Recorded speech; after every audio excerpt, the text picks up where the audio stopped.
terima kasih atas waktu dan kesempatan yang telah diberikan kepada kelompok kami. Kami juga berterima kasih kepada Bapak Fertili Damwiti yang telah memberikan kami kesempatan untuk membahas tentang fungsi pemasaran. Nama saya adalah Astuti Rani Karyam dan nama teman kelompok saya yang pertama Umi Kalsum, yang kedua Elizabeth Nilamedo, yang ketiga Victorianus Tewahil Elwayan, yang keempat Yosef Mario Alphonse Guru. Adapun hal-hal yang kami bahas dalam topik fungsi pemasaran adalah yang pertama peranan dan tujuan, yang kedua marketing atau pemasaran, yang ketiga marketing, yang keempat selling, yang kelima konsumen, yang keenam lingkungan pemasaran, ketujuh bauran pemasaran, 8 produk, 9 harga, 10 promosi, dan yang terakhir place. Adapun bagian pertama akan dijelaskan oleh saya, yaitu tentang peranan dan tujuan. Fungsi-fungsi dalam suatu perusahaan adalah fungsi produksi, fungsi keuangan, fungsi personalia, dan fungsi pemasaran. Semua fungsi dalam perusahaan pada akhirnya untuk maximizing profit. Pemasaran sebenarnya merupakan fungsi utama dalam suatu perusahaan karena tanpa pemasaran barang yang diproduksikan tidak ada gunanya. Marketing dikatakan berhasil apabila dapat memaksimalkan volume penjualan yang menguntungkan dalam jangka waktu yang panjang. Oleh karena konsumen tersebut dipenuhi kebutuhan dalam rangka untuk memperpanjang usaha-usaha marketing yang telah dilakukan. Marketing atau pemasaran sering dianggap sama dengan berbagai istilah seperti selling, merchandising, dan distribution. Ketiga istilah ini dijelaskan sebagai berikut.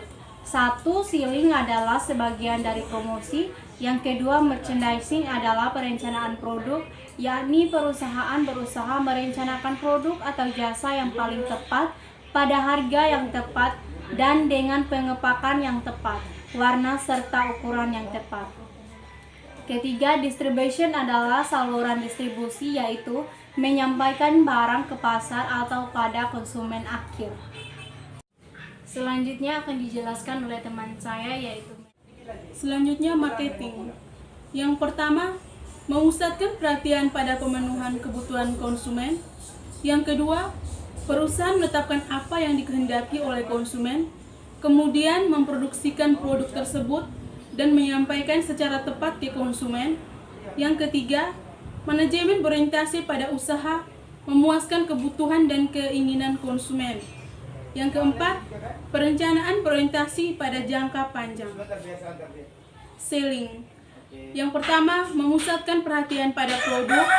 Yang kedua, perusahaan membuat produk dan setelah itu baru bagaimana cara menjualnya. Yang ketiga, manajemen perusahaan berorientasi pada jumlah penjualan. Yang keempat, perencanaan yang dilakukan berorientasi pada jangka waktu yang terbatas yang diproduksikan sekarang dan dijual sekarang. Selanjutnya akan dijelaskan oleh teman saya Rinto. Materi berikutnya itu tentang konsumen. Kebutuhan konsumen dan ketegangan meliputi motif dan keinginan serta keputusan membeli. Memiliki dua faktor. Yang pertama, faktor-faktor internal. Yang pertama informasi, kedua personality, ketiga sikap, keempat nilai. Yang kedua faktor-faktor eksternal, yaitu yang pertama faktor-faktor pemasaran dan faktor-faktor lingkungan. Yang berikutnya lingkungan pemasaran. Lingkungan pemasaran meliputi 1. Lingkungan sifat kompetisi. Yang kedua lingkungan ekonomi umum. Ketiga tersedianya supply. 4. Lingkungan internal perusahaan. 5. Kebijakan ekonomi pemerintah. 6. Kebijakan non-ekonomi pemerintah. 7. Lingkungan teknologi. 8. Lingkungan kultur. 9. Lingkungan hukum dan politik. Dan yang 10.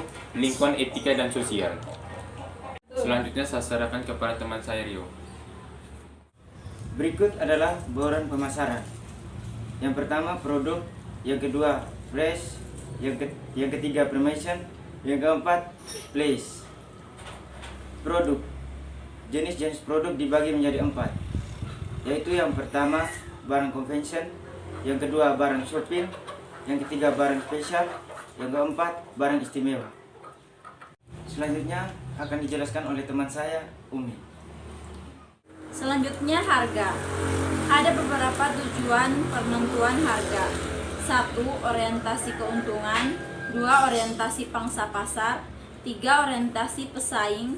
4. Orientasi pembeli. 5. Orientasi pemerintah. 6. Orientasi produk. Dan 7. Orientasi saluran dan promosi.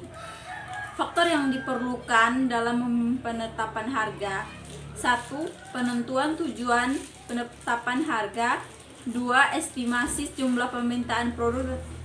3. Estimasi harga pokok produk. 4. Analisa perubahan harga dari pesaing. 5. Memilih metode penentuan harga. 6. Memilih harga produk yang tepat. Promosi. Bentuk-bentuk utama dari komunikasi pemasaran. 1. Penjualan pribadi atau personal selling. 2. Periklanan atau advertising. 3. Promosi penjualan atau sales promotion. Selanjutnya pledge.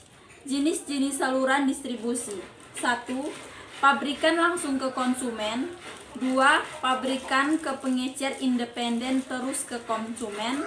3. Pabrikan ke grosir, kemudian ke pengecer dan baru ke konsumen. Keempat, pabrikan ke chain store. Sekian dari kelompok kami. Saya ucapkan terima kasih buat Bapak Ferdi Lidangwiti maupun teman-teman sekalian yang telah menyaksikan video ini. Saya harap semoga apa yang kami sampaikan bisa bermanfaat bagi kita semua. Terima kasih dan selamat siang.